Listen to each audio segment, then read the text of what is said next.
Joshua Miller's car pulled into the community center parking lot on Christmas Eve, his 10-year-old son beside him, when his headlights revealed something that made his heart stop. 3 figures huddled against a brick wall in the freezing cold. What he thought was just shadows turned out to be something far more heartbreaking. A young mother and her twin daughters, 7 years old, trembling, desperate, and starving. "Please," the woman whispered when Josh approached, her voice breaking. "My girls, they haven't eaten in 2 days. I don't know what else to do." What Joshua discovered that night, when he saw that desperate mother trying to shield her freezing daughters from the bitter wind, would lead him down a path of shocking betrayals, hidden fraud, and a truth so stunning it would change all their lives forever. Before we continue, please tell us, where in the world are you tuning in from? We love seeing how far our stories travel. "Dad, look!" The words were barely a whisper, but they stopped Joshua Miller's hand mid-reach for the car door handle. His 10-year-old son David was staring out the passenger window, his breath fogging the glass in the freezing December air. Josh followed his son's gaze across the community center parking lot. 3 figures huddled against the brick wall of the adjacent building, a woman and 2 small children, pressed together like they were trying to become one person. Their thin coats were no match for the bitter Ohio wind that whipped through the empty street, carrying tiny crystals of snow that stung like needles. Josh felt something tighten in his chest. Christmas Eve, freezing temperatures, and a mother trying to shield her babies from the cold with nothing but her own body. "Stay in the car for a minute, buddy." He didn't wait for David's response. Josh was already moving, popping the trunk, grabbing the wool blanket he kept for emergencies and the bag of canned goods they'd brought to donate. His worn boots crunched against the icy pavement as he approached slowly, carefully, not wanting to startle them. The woman looked up. Even in the dim glow of the flickering streetlight, Josh could see the wariness in her blue eyes, exhausted, desperate, but still protective. She couldn't have been more than 30, with straight blonde hair that had clearly once been well kept, but now hung limp around her face. The 2 little girls pressed against her sides were identical twins, maybe 7 years old, with matching curly ginger hair and faces pinched with cold and hunger. "I'm sorry to bother you," Josh said gently, stopping a few feet away. He held up the blanket. "I'm Josh. I was just dropping something off at the center, and I thought, well, I have this blanket and some food. Please, take them." Josh turned and waved David over. His son was already out of the car, coat unzipped, before Josh could finish the gesture. David jogged over, and without a word, without being asked, he took off his winter jacket and draped it carefully over the smaller twins' shoulders. "I'm David," he said, his voice gentle in a way that made Josh's throat tighten. "What's your name?" "Me," the little girl stammered through chattering teeth. "And I'm Ava," her sister added quietly. "Come on," David said, reaching out his hand to Mia. "It's really warm inside, and Mr. Frank makes the best hot chocolate." The community center's heating system rattled and hummed, but it worked. That was what mattered. Josh led them through the dimly lit hallway to the common room, where Frank, the elderly night supervisor who knew Josh from his regular donations, was adjusting a space heater in the corner. "Frank, these folks need some warmth and maybe something to eat," Josh said quietly. "Can you help?" Frank looked at Melissa and the twins, and his weathered face softened immediately. He had been working at this community center for 30 years. He'd seen it all. The broken, the desperate, the forgotten, but something about a mother and her children on Christmas Eve hit different. "Of course," he said, his voice gruff but kind. Sit down. I'll be right back." Melissa sank onto the worn couch like her legs had finally given out. Ava and Mia pressed against her sides, still shivering despite the warmth beginning to seep into their small bodies. Josh wrapped the blanket around all 3 of them, tucking it gently around the twins' shoulders. "Thank you," Melissa whispered again. She kept saying it, like it was the only phrase she remembered. David sat cross-legged on the floor in front of the twins, pulling a quarter from his pocket. "Want to see a magic trick?" he asked, trying to coax a smile from them. Frank returned with a tray, steaming mugs of hot chocolate, thick sandwiches, and a plate of cookies shaped like stars and Christmas trees. Josh watched as Melissa's hands shook when she reached for the food. She handed sandwiches to Ava and Mia first, waiting until they'd taken their first bites before allowing herself even a sip of hot chocolate. The twins ate slowly at first, as if they weren't sure the food was real. Then hunger took over, and they ate with the desperate intensity of children who hadn't had a proper meal in days. Josh moved to a bench across the room with David, giving them space, but staying close enough to help if needed. He studied Melissa as she carefully wiped Mia's face with a napkin, as she whispered encouragement to Ava to drink more hot chocolate, as she made sure her daughters had everything they needed before taking a bite of her own sandwich. A mother, doing what mothers do, putting their children first, even when she was clearly starving herself. Josh felt memories stirring. 7 years ago, he'd been the one taking care of a child alone, learning on the fly, making mistakes, feeling like he was drowning every single day. David's voice pulled him back to the present. "Dad, can I show them the magic trick you taught me? The one with the disappearing coin?" "Go ahead, buddy." As David entertained the twins, Josh noticed something that made his stomach twist. Melissa was still wearing a wedding ring. Worn, thin, but still there on her left hand. But there was no husband here, no partner helping her keep their children safe and warm. After the twins had eaten and begun to relax, curling together on the couch under the blanket with fuller bellies and warmer bodies, Melissa approached Josh. Up close, under the fluorescent lights, he could see her more clearly. Despite the dirt smudged on her face and the exhaustion carved into every line, she had kind eyes, eyes that had clearly cried too many tears recently. "I don't know how to thank you. You didn't have to do this." Josh shook his head. "Can I ask what happened? You don't have to tell me if you don't want to." Melissa's face crumpled for just a moment before she caught herself, holding the tears back through sheer force of will. She glanced at her daughters, making sure they were far enough away not to hear. "My husband," her voice cracked on the word. "6 months ago, he took out a large loan without telling me. Said it was for a business opportunity, something that would change our lives." She laughed, but it was hollow, broken. "He was right about that part." Josh stayed quiet, letting her find the words. "Then he left. Ran off with a woman he'd been seeing behind my back.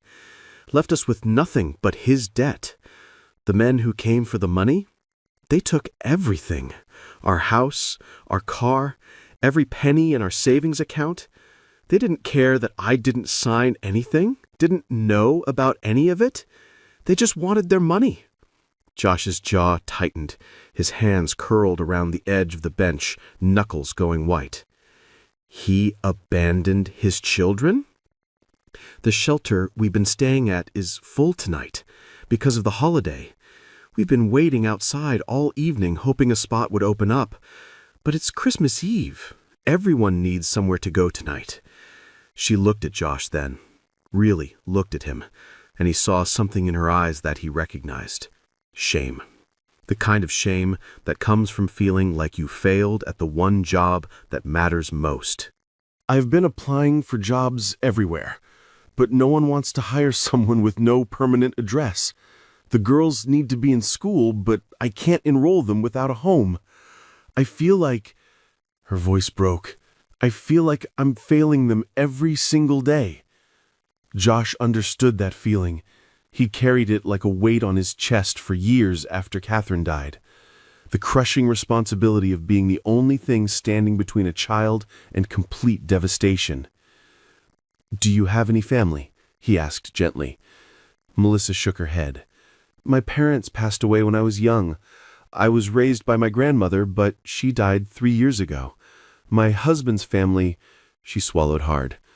They blamed me when he left, said I must have driven him away, that I wasn't good enough. That's not true, Josh said firmly. The conviction in his voice surprised even him. You didn't do anything wrong. He did. He's the one who failed, not you. Melissa stared at him, and fresh tears spilled down her cheeks. I don't know what I did wrong, she whispered. I tried to be a good wife. I worked diligently, took care of the girls, kept our home. I don't understand what I did to deserve this. Josh leaned forward, his voice low and steady. You didn't deserve any of it, and your daughters don't deserve to spend Christmas Eve freezing on the street. Across the room, David was showing the twins another magic trick. Mia giggled, a small, fragile sound, and Ava clapped her hands softly. It was the first time Josh had heard them make any sound of joy. An idea was forming in Josh's mind, probably not logical, definitely risky, but something about this moment felt bigger than logic. Listen, he said, making a decision that would change everything. I have a small house. It's not much, but there's a guest room. You and the girls could stay there, just until you get on your feet. Melissa's eyes went wide. We couldn't impose like that. You don't even know us. I know enough. Josh glanced at her daughters. I know you're a mother trying to protect her children. I know you need help, and I know it's Christmas Eve, and I can't let you go back out into that cold. He paused, and something in his chest loosened, a knot he hadn't realized he'd been carrying for 7 years. I'm a single dad too, he said quietly. My wife died 7 years ago. I've been raising David alone since he was 3. It's not easy. There were times when I needed help, when I didn't think I could make it through another day. He met Melissa's eyes. Someone gave me a chance when I needed it most. Let me do the same for you. Melissa stared at him like he'd just spoken a language she didn't understand. Why would you do this? We're strangers. Josh looked at David, who had both twins laughing now with his silly impressions. His son, who had lost his mother but never lost his kindness, who saw people hurting and wanted to help, because that's what Josh had taught him, even when Josh himself had been drowning in grief. Because it's the right thing to do, Josh said simply, and because nobody should be alone on Christmas. The drive to Josh's house was quiet. Melissa and the twins were crammed into the back seat with their meager belongings, 2 small backpacks containing a few changes of clothes and a worn stuffed owlie rabbit that Ava clutched like a lifeline. David sat in the front, occasionally turning around to whisper something to the twins that made them smile shyly. Josh's mind was racing. What was he thinking? He had a 10-year-old son, a barely their budget, at a house that was already too small for the 2 of them. Now he was bringing home 3 more people? But every time doubt crept in, he remembered Melissa's face in that moment before he'd approached, the way she'd pulled her daughters close, trying to shield them with a body that was already frozen and exhausted. The fierce, desperate love of a parent with nothing left to give except themselves. He knew that feeling. When Catherine had died, Josh had felt like his entire world had shattered into pieces too small to ever put back together. One moment she'd been laughing, playing with 3-year-old David in their backyard. The next moment she was on the ground, her face pale, her lips turning blue. Undiagnosed heart condition, the doctors had said later. A congenital defect, a ticking time bomb hiding in her chest since birth. No warning, no chance to prepare, no opportunity to say goodbye. The first year after her death was a blur. Josh remembered crying in the shower so David wouldn't hear, remembered burning dinner and ordering pizza for the 3rd night in a row, remembered trying to braid David's hair for picture day using a YouTube tutorial, failing miserably, and finally asking the neighbor, Mrs. Henderson, for help. He'd learned to survive on routine. Structure was the only thing that kept the chaos at bay. Wake up at 6 a.m., make breakfast, pack lunches, get David to the school bus, work his shift at the bottling plant, come home, homework, dinner, bath time, bedtime stories. even when Josh's eyes were so heavy he could barely keep them open. 7 years of this. 7 years of being both mother and father. 7 years of showing up for every parent-teacher conference, every soccer game, every school play. 7 years of being enough, even when he felt like he was failing. And somehow, impossibly, they'd made it work. "We are home," David's voice broke through Josh's thoughts. They were pulling up to the small rental house, a modest 2-bedroom with chipped paint and a front porch that sagged slightly on one side. It wasn't much, but it was home. Melissa stared at the house like it was a mansion. "It's perfect," she whispered. Inside, the house was warm and lived in. Worn furniture, scuffed floors, a Christmas tree in the corner decorated with handmade ornaments David had crafted in elementary school over the years. Nothing fancy, nothing impressive, but it was safe.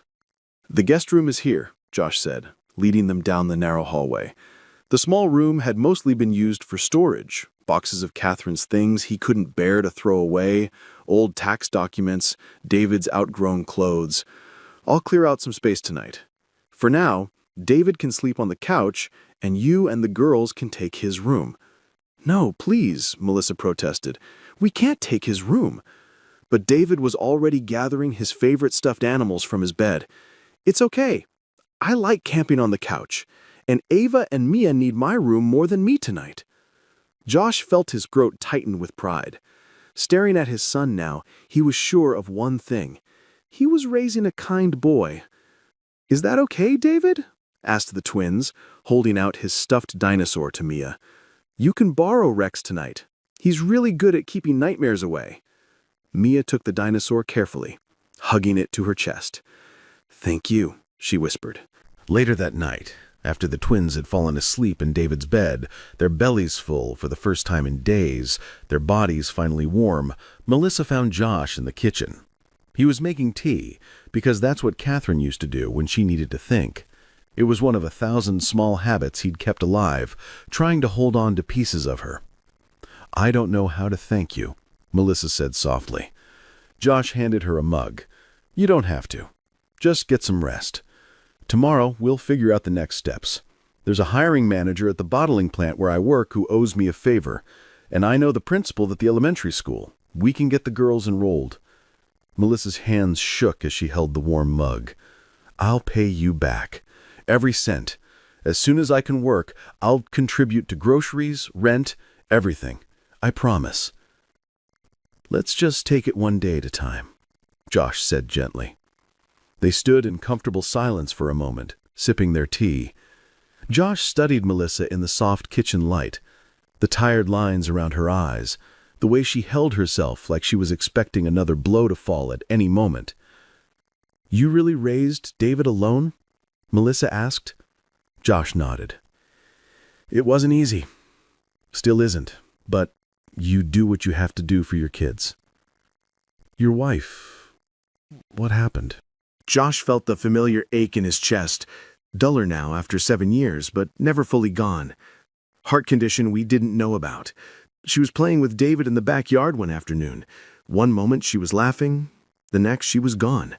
No warning, no chance to say goodbye. "I'm so sorry," Melissa whispered. "Wait, everything." Josh looked at her directly. "You have your daughters, and from what I've seen tonight, you're an incredible mother. That man was a fool to leave you." Melissa's eyes filled with tears again, but this time she didn't look away. "Why are you being so kind to us?" Josh thought about that question. About Catherine's death and the dark year that followed. About Mrs. Henderson bringing casseroles every week. About Frank at the community center letting them use the facilities for free when money was impossibly tight. About all the small kindnesses from strangers that had kept Josh and David afloat when they were drowning. Because people were kind to me when I needed it most. And because kindness matters, especially on Christmas Eve. Melissa looked at him, and something passed between them. A recognition of shared pain, shared struggle, shared strength. They were both wounded, both fighting, both doing everything possible to protect the children who depended on them. "Merry Christmas, Josh," Melissa said softly. "Merry Christmas, Melissa." Neither of them knew it yet, but something was beginning. Something neither had been looking for, but both desperately needed. Outside, snow began to fall gently over the small Ohio town, covering the streets in white, making everything clean and new again. Christmas morning arrived with the smell of pancakes and the sound of children's laughter, a sound Josh's house hadn't held in far too long. David had insisted on sharing his new bicycle with the twins, taking turns riding it up and down the hallway while Josh made breakfast. Melissa appeared in the kitchen doorway, looking more rested than the night before, though her eyes were still shadowed with worry.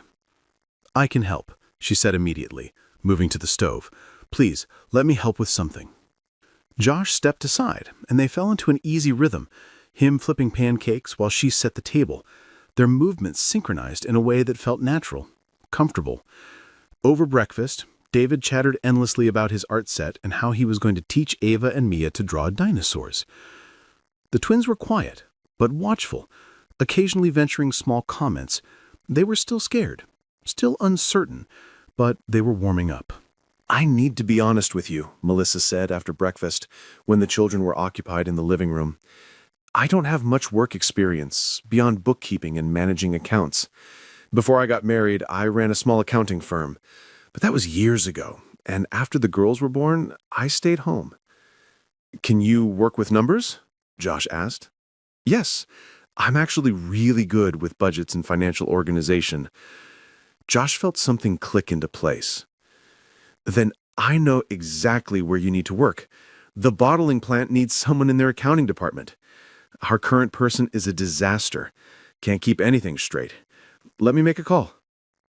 The days after Christmas blurred together in a strange, unexpected harmony. Josh called his hiring manager, a gruff man named Bernard, who owed Josh several favors after Josh had covered his shifts during a family emergency. Bernard agreed to interview Melissa. She got the job within the week. Melissa started in the accounting department, and within 2 weeks, she'd reorganized the entire filing system and caught 3 significant errors that had been costing the company money.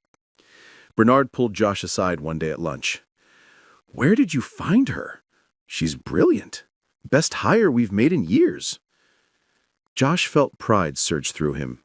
Not the kind of pride you feel for yourself, but the deeper kind you feel when someone you care about succeeds. Wait, care about? Josh pushed the thought away, but it lingered. Melissa insisted on contributing to household expenses as soon as her first paycheck arrived. Josh tried to refuse, but she was stubborn. "You've already given us everything," she said firmly. "Please let me do this. Let me feel like I'm not just taking." So they worked out an arrangement. She covered groceries, Josh handled rent and utilities. They split the rest. The house began to feel different, fuller. The twins' laughter echoed through rooms that had been too quiet for too long. Ava drew pictures that Melissa taped to the refrigerator. Meow sang little songs while coloring at the kitchen table. David thrived having siblings, teaching them games, showing them his favorite books, protecting them like a big brother. Family dinners became routine. Josh would cook while Melissa helped the kids with homework. They'd sit around the small table, talking about their days, making plans for the weekend. It felt natural, right. Josh caught himself watching Melissa sometimes. The way she laughed at David's terrible jokes, the way she bit her lip when concentrating on a budget spreadsheet, the way she tucked her hair behind her ear when she was nervous. One evening, they were washing dishes together after dinner, Josh washing, Melissa drying. Their hands brushed as she reached for a plate, and Josh felt electricity shoot up his arm. Melissa felt it too. He could tell by the way she froze, her breath catching. "Sorry," Josh mumbled. "It's okay," she said quietly. But the air between them had shifted, charged with something neither was quite ready to name. 2 months passed. Spring was beginning to push away winter's grip. Melissa and the twins had become permanent fixtures in Josh's life, in his home, in his routine, in his heart. One Saturday afternoon, Melissa was in the guest room organizing old paperwork, trying to rebuild her credit and make sense of the financial disaster her ex-husband had left behind. Josh was in the kitchen when he heard her sharp intake of breath. "Josh?" Her voice was strange. "Josh, I need to show you something." He found her sitting on the floor, surrounded by old documents, her hands trembling as she held a bank statement. "What is it?" he asked, kneeling beside her. "The loan," she said, her voice shaking. "The loan my husband supposedly took out. Josh, look at this signature." She showed him the document. The signature was clearly forged. The handwriting didn't match any of Melissa's other signatures on legitimate documents. "He faked it," she whispered. "He committed fraud. I was never legally responsible for any of this debt." Josh's mind raced. The men who took your house, your savings? They weren't legitimate loan sharks. They were probably his friends, helping to cover his tracks, making it look real so he could take the money and run. Melissa's voice was growing stronger, anger replacing shock. "I have old text messages, bank statements showing suspicious transfers. I know where he is now. He's living 2 towns over. I saw it on social media before I had to sell my phone." Josh grabbed her shoulders gently. "We're going to fix this. But Melissa, this isn't just about money. This is fraud.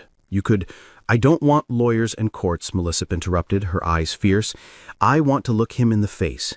I want him to know I figured it out, and I want what he stole from my daughters." Josh saw something in her eyes he hadn't seen before. Strength. Raw, powerful, unbreakable strength. "Then let's go. But I'm coming with you. You're not doing this alone." The drive took 40 minutes. Melissa had found her ex-husband's address through an old mutual friend who didn't know the whole story. The apartment building was run down, paint peeling, the kind of place people ended up when they were running from something. Josh parked across the street. "Are you sure about this?" Melissa nodded. "I'm sure."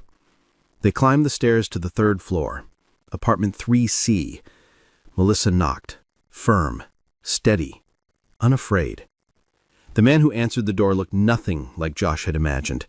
Average height, thinning hair, wearing sweatpants and a stained t-shirt. He looked at Melissa and his face went pale. "Melissa, how did you—" "I know everything, Trevor," Melissa said, her voice cold and controlled. "The fake loan, the forged signature, your friends pretending to be collectors, the gambling debts you covered up by destroying your family." Trevor's mouth opened and closed like fish. I don't know what you're talking about." Melissa pulled out her folder of documents. "I have bank statements showing transfers to offshore accounts, text messages you forgot to delete, records of your gambling activity, and I have witnesses who will testify that you bragged about your plan." It was a bluff. She didn't have witnesses, but Trevor didn't know that. His face crumbled. "Melissa, please, I was desperate. The gambling got out of control and You destroyed your children's lives to cover your mistakes," Melissa said, her voice shaking now with barely controlled rage. "You made them homeless.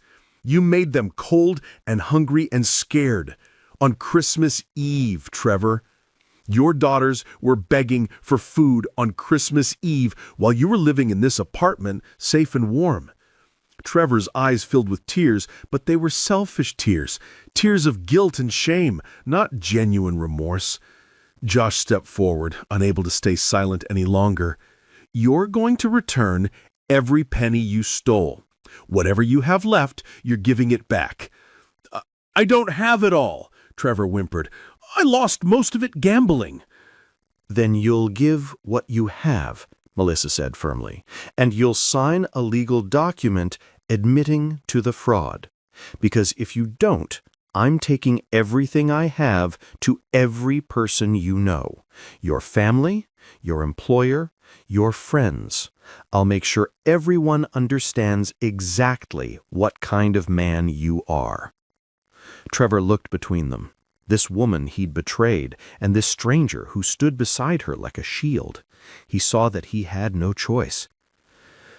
"Fine," he whispered. I'll get what I have." They left the apartment 20 minutes later with a bank check for $30,000, not everything Trevor had stolen, but enough.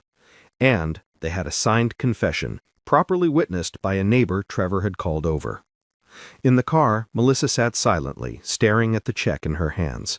Then, suddenly, she started laughing. Not the hollow laugh from before, but real laughter, deep and cathartic and free. "I can't believe that worked," she gasped between laughs.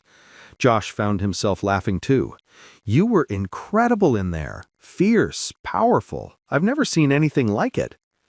Melissa's laughter faded, and she turned to look at Josh. Really look at him. "I couldn't have done it without you. Knowing you were there, that I wasn't alone." Josh pulled the car over to the side of the road, his heart pounding. "Melissa, I need to tell you something." "What is it?" "The truth that stunned me," he said, his voice rough with emotion. "It wasn't about the fraud or the money or what your ex-husband did. Then what was it? It was watching you stand there in that apartment, strong and fearless and brilliant. It was realizing I've been in love with you for weeks, maybe months." Josh reached for her hand. "It was understanding that I didn't save you. You saved yourself. But I also realized something else." "What?" Melissa whispered. "I need you. Not because you need saving, but because you make my life better. You make David's life better. You make our house feel like a home again." He took a shaky breath. "I don't want you to get your own place with that money. I want you to stay. I want us to be a family, a real family." Tears streamed down Melissa's face. "Josh, You don't have to answer now," he said quickly. "I just needed you to know.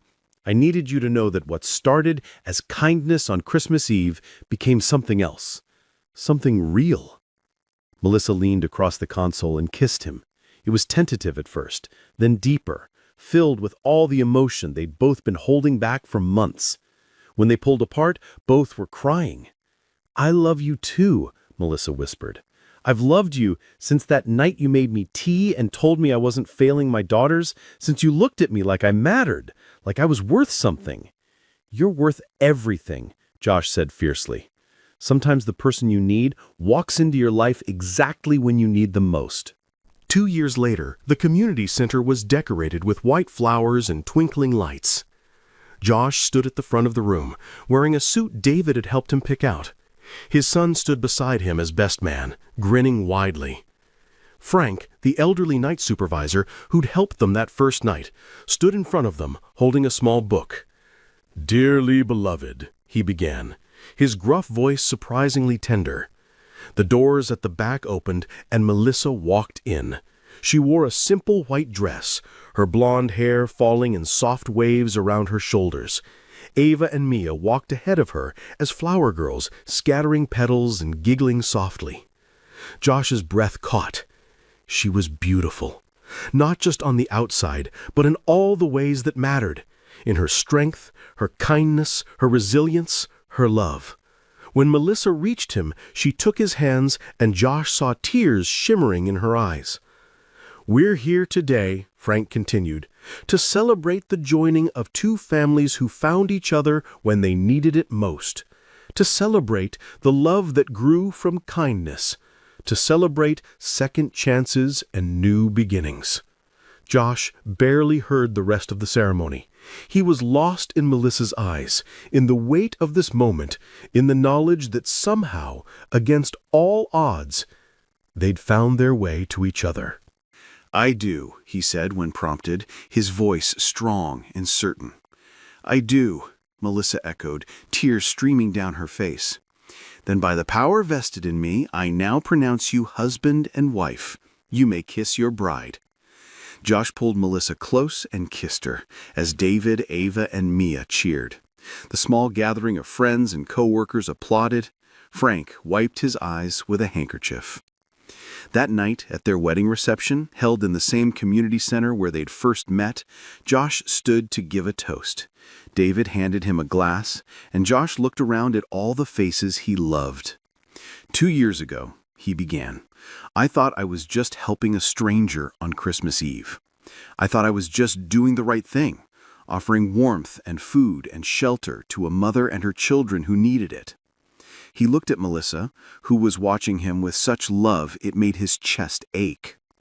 But the truth that stunned me wasn't about fraud or money or even justice.